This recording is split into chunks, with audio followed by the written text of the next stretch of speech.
payment by results as a basic idea. Providers of services are paid for the results they achieve, not simply for delivering a service in terms of throughputs. Lots of hope that this is a way of improving the quality of outcomes that public services deliver, a way of reducing costs, and crucially a way of increasing innovation in social policy. We have more than 50 schemes commissioned by government, but the biggest Pay for Success programme in the UK that's run so far is the Work programme, which is a welfare to work programme and has involved a number of private sector companies coming in to deliver these services using Pay for Success contracts worth about £3 billion. Social impact bonds. Government has a pressing social need that it wants to address. Investors may choose to invest in delivering solutions for that problem and hopefully get a return on their investment. So it's a way of drawing in new sources of finance to tackle social problems. The prospective income that is attached to addressing that social need is used as a stimulus for bringing in some form of private investment. So there is relatively little evidence out there that Pay for Success models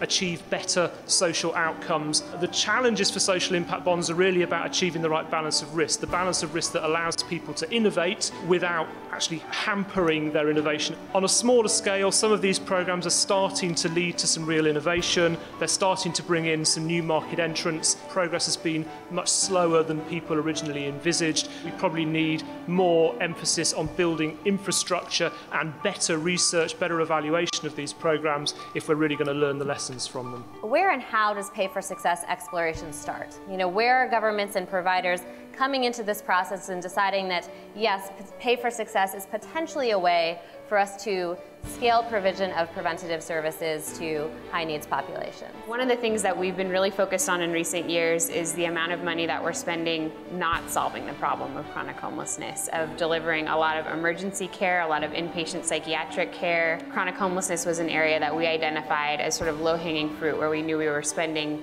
millions and millions and millions of dollars each year and not really solving the problem for the community. I want to come back to what I think Pay for Success is really about. And for us, it's about measurably improving the lives of those most in need by driving more government resources to the programs that are most effective. The social finance sits in the middle as a facilitator, I would call us, or an intermediary between the government payer, the nonprofit service provider, and the impact investors. We facilitate all the agreements, the legal agreements that happen between all those individuals. Inpatient psychiatric beds run about $650 a day. We could instead serve them in a much cheaper community-based program. I view this as a tool for government innovators. This is a tool for systems change within government. It's a tool for a government innovator to say, how do I get more of my money to flow to what's working and do it in a responsible and a sustainable way? How do you use different levels of evidence at different points as you're trying to address an issue to learn what you need to learn, but then roll something out accountably to the entire population?